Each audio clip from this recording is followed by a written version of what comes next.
Komnas HAM menolak laporan kami. Kami tetap akan terus melakukan upaya ini sampai ke level internasional. Skripsi tak pernah diuji berarti jasa bodong. Mengaku sajalah Joko Widodo. Berarti Komnas HAM juga turut terlibat. Diminta untuk berkomplot bersama dengan Joko Widodo. Jokowi pakai aja baju SMA dan bangga, nggak usah ngaku-ngaku sarjana.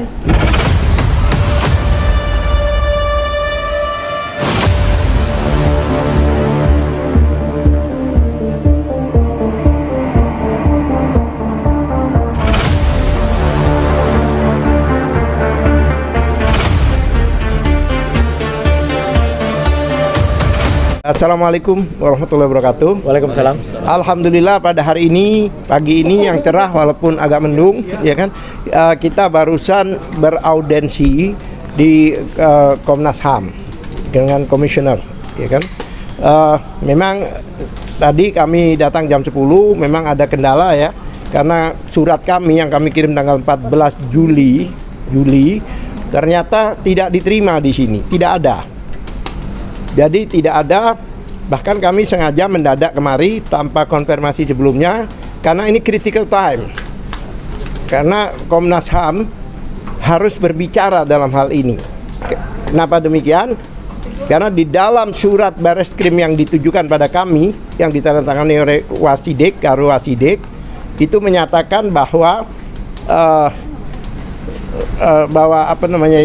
Ada Komnas HAM. ya, ada Komnas HAM dalam gelar perkara sampai akhir. Sehingga di situ putusan gelar dinyatakan bahwa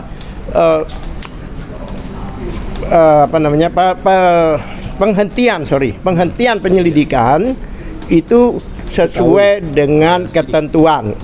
Ya kan? Berarti kesimpulannya apa? Kami konfirmasi dengan Komnas HAM. Karena konon kabarnya kemarin itu disampaikan apakah itu orang Komnas HAM apa belum apa bukan, tapi faktanya diperkenalkan kami dari Komnas HAM, kemudian ada juga dari Kompolnas, ada dari DPR RI, ada dari Ombudsman, ya kan? Berarti kesimpulannya jika itu putusan gelar dan mereka ikut gelar sampai malam, berarti keputusan mereka juga. Oleh sebab itu kami pertanyakan pada mereka, apakah mereka sepakat dengan surat yang ditujukan pada kami yang menghentikan penyelidikan tersebut. Ya kan, putusan bahwa penghentian penyelidikan sesuai dengan prosedur dan ketentuan yang berlaku. Mereka semua pada kaget. Hampir Ombudsman, Komnas HAM, dan Kompolnas, mereka belum pernah menerima surat itu. Merasa tidak dilibatkan. Iya, ya kan?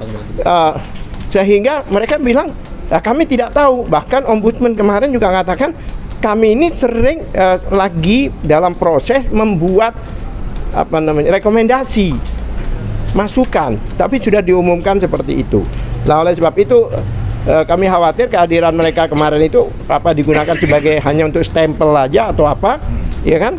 Tapi yang jelas mereka menolak bahwa putusan itu bukan putusan lembaga-lembaga yang diundang itu. Tinggal DPR aja yang kami tanyakan. Apa DPR terlibat di dalam putusan ini sehingga akan masuk dalam sejarah bahwa ada warga negara yang dihukum hanya gara-gara keputusan dari lembaga-lembaga itu. Walaupun kita tahu persis bahwa ini adalah tidak ada dasar hukumnya untuk menghukum, karena ini adalah kita menguji dan mempertanyakan dokumen publik. Jadi dokumen publik itu memang harus terbuka. Ya kan? Yang menarik tadi kami tanyakan di situ ada bagian administrasi menyatakan bahwa betul kami terima tanggal 14 Juli tapi kami simpan.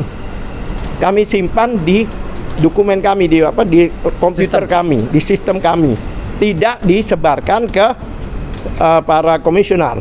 1 bulan loh ini. 1 bulan. Mirip juga dengan Kompolnas kemarin. Kami datang juga demikian. Kami tidak pernah terima surat dari kalian yang mengajukan pengaduan dan sebagainya, tidak pernah. Sehingga pada waktu itu ya diduga oleh teman-teman ada sabotase di sini. Bahkan pada waktu bertemu kita 3 orang komisioner waktu itu awal dari Kompolnas itu pada waktu dialog setengah jam setelah dialog baru dibagikan itu, dikopikan. Sepemahaman saya lembaga seperti Komnas HAM, Kompolnas dan sebagainya itu jika menerima pengaduan itu biasanya dibagikan untuk dipelajari. Ini komisioner itu ketemu kita belum membaca apa-apa. ya kan? Bahkan makanya kenapa kami tidak dipanggil sampai 1 bulan kan? Nah, sebab itu kami minta pertanggungjawaban dari lembaga-lembaga tersebut, karena lembaga-lembaga tersebut dinyatakan ikut memberikan putusan itu, sepakat dengan putusan itu, ya kan? Nah, oleh sebab itu tinggal DPR saja yang belum kita datangi. Apakah benar DPR mengirimkan utusannya pada waktu gelar perkara kemarin? Terima kasih, barangkali dilanjutkan dengan siapa? Ya udah. Saya dulu boleh? Boleh. Oke. Ya. Assalamualaikum warahmatullahi wabarakatuh. Waalaikumsalam. Ya, alhamdulillah seperti tadi disampaikan oleh Pak Al-Katiri ya, kami bersama-sama ya RRT ya, Rismon, Roy, Tifa, Pak Al-Katiri, Pak Ismar dan juga teman-teman dari media juga ya, Pak Michael dan juga Pak Rustam akhirnya diterima di Komnas HAM di Latuhar hari ini pada sekitar pukul 11 siang lebih ya, setelah kami menunggu lama ya. Karena apa? Karena ternyata ada sesuatu yang tidak beres pada bagian administrasi di Komnas HAM. Saya ingin ngulangi lagi tadi apa yang disampaikan ya. Jadi kami diterima, ya ini syukurlah ya. Yang menerima kami itu bukan orang main-main. Ya, komisioner bagian pengaduan dan namanya bagus banget. Namanya singkatan dari nama Pak Prabowo Subianto. Namanya Pak Prabianto. Ya, Prabianto Mukti Wibowo. Ya, gitu. Itu bagus namanya. Jadi dengan nama itu moga-moga Pak Prabowo juga menaruh perhatian ya. Dan saya juga ingin memberikan satu fakta yang menarik ya. Jadi Pak Al-Katiri, dulu ketika kita sama-sama ke Komnas HAM, teman-teman boleh googling ya, gitu. Ada statement Komnas HAM menolak laporan kami di YouTube. Lihat, siapa yang tampil pada saat itu? Yang tampil namanya Profesor P. Iya. Jadi Profesor P itu saya nggak tahu apakah dia ngaku-ngaku ataukah ada orang yang bodoh yang nggak tahu kalau Profesor P itu Komnas. Tapi itu banyak. Saya catat ada 7 kanal YouTube yang memuat seolah-olah Profesor P itu mengaku sebagai orang Komnas HAM. Dan ini tolak harusnya masuk penjara gitu. Dia ngomong begitu. Yaitu kanal-kanal termul-termul bagian dari Ceboker Nusantara ya. YouTuber Ceboker Nusantara itu. Jadi ini menurut saya ini sudah satu skenario Pak Al-Katiri. Ini bukan suatu ketidaksengajaan. Tadi staf mengatakan surat sudah kami input Pak tanggal 15 tapi ada di sistem. Tapi Pak Prabianto tidak menerima itu. Komisionernya tidak menerima, itu kan aneh. Nah, jadi tadi semoga saja diumumkan di Barreskrim. Ya, padahal diumumkan di Barreskrim bahwa Komnas HAM ada. Kami khawatir ya, ini terjadi suatu kebohongan besar atau pembohongan besar yang terjadi pada saat gelar perkara khusus. Ada nama Komnas HAM disebut, ada Ombudsman disebut, ada Kompolnas disebut. Padahal kenyataannya Ombudsman dan Kompolnas, teman-teman ketika kita ke sana, saya ke Ombudsman waktu itu juga menyatakan tidak tahu menahu tentang keputusan gelar perkara khusus itu. Ombudsman datang. Tapi Ombudsman datang, tapi tidak tahu menahu soal keputusannya. Tidak ikut memutuskan.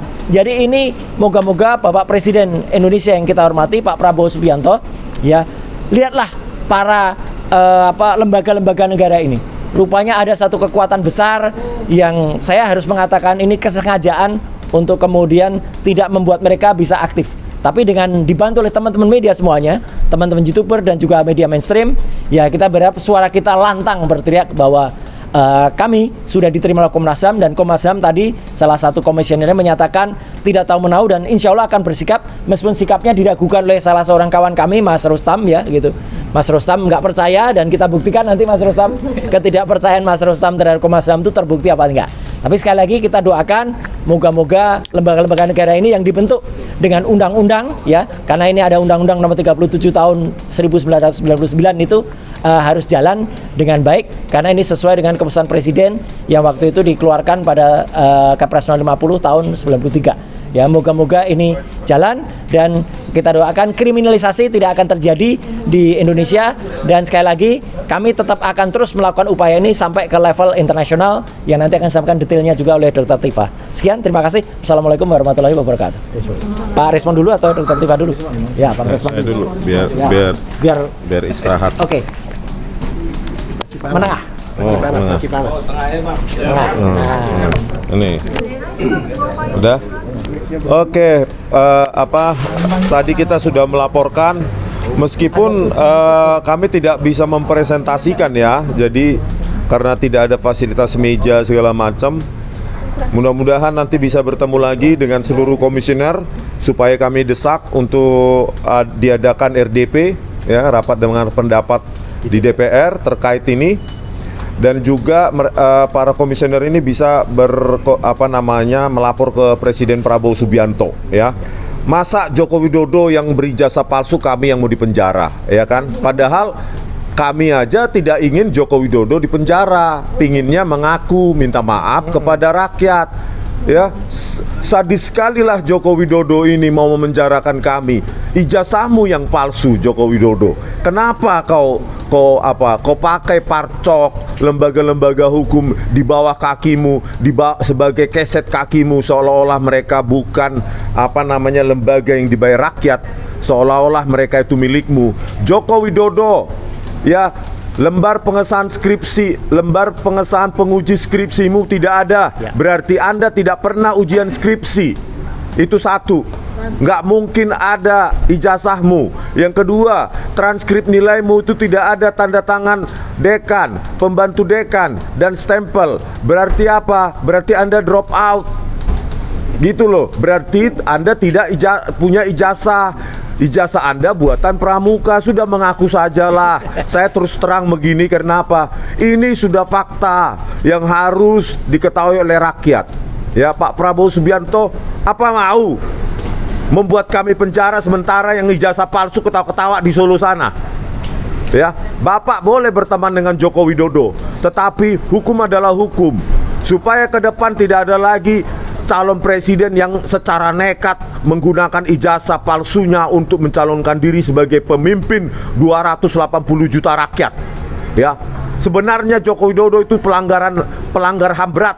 Kenapa? Hak asasi kita sebagai pemilih presiden, ya, ternyata kita ditipu sehina-hinanya, direndahkan kita serendah-rendahnya. Oleh siapa? Oleh Joko Widodo.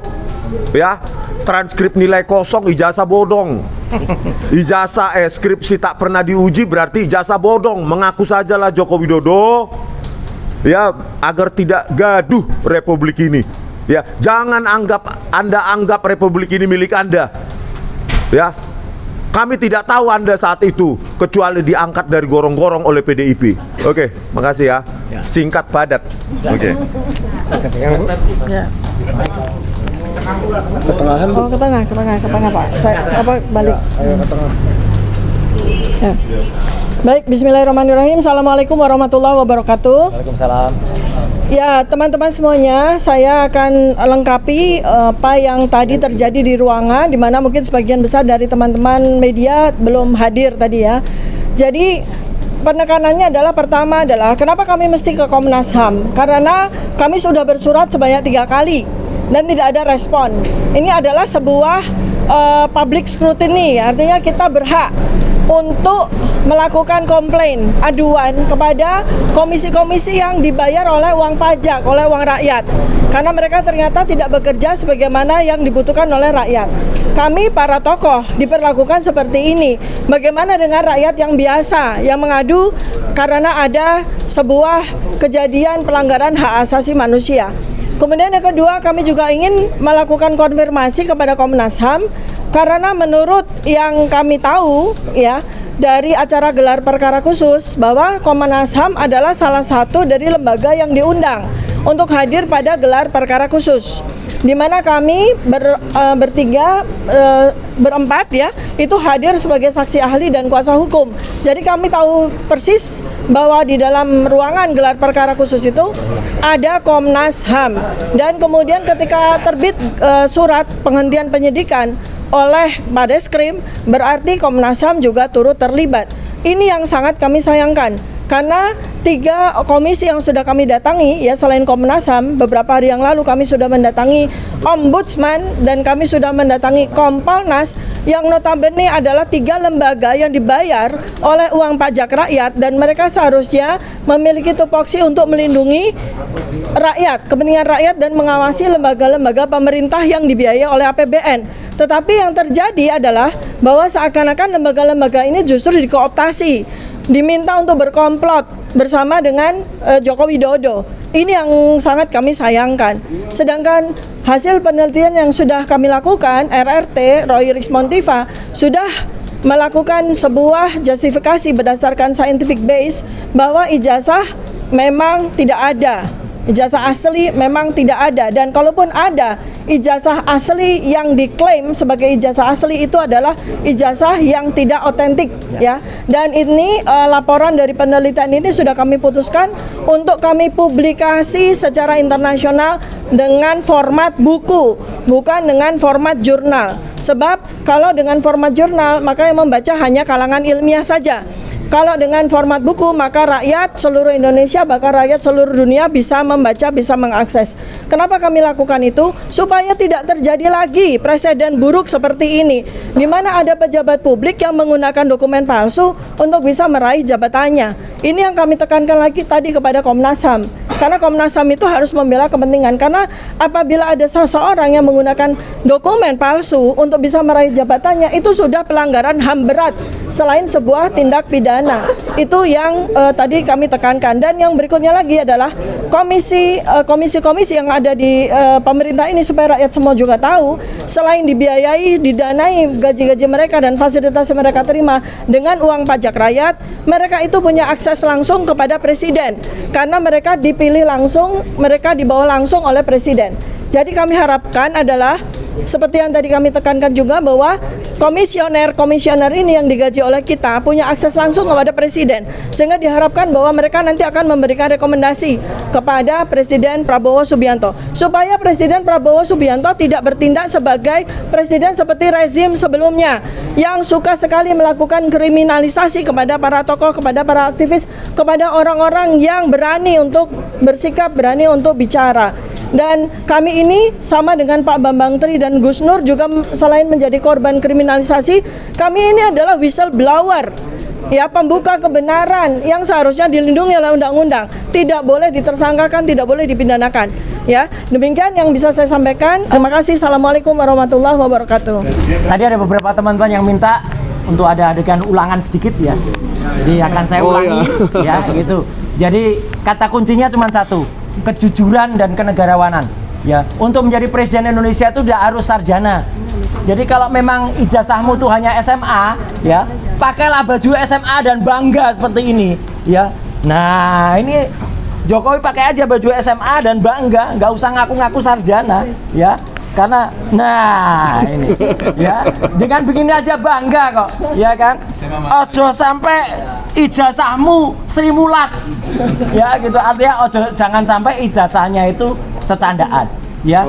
Satu presiden kita sudah ada dulu, mantan presiden yang kelima, maaf, yang menunjukkan beliau pernah di Unpad, tapi kemudian tidak selesai, tapi jujur, ya, pakai aja ijazah SMA-nya. Nah, ini ada yang nggak punya ijazah perguruan tinggi tapi mau ngaku-ngaku, ya. Jadi ini sindiran terhadap orang yang sebenarnya bukan sarjana, ya. Ojo sampai ijazahmu Sri Mulatan, ya, gitu. Ojo senggol iki sensitif. Terima kasih.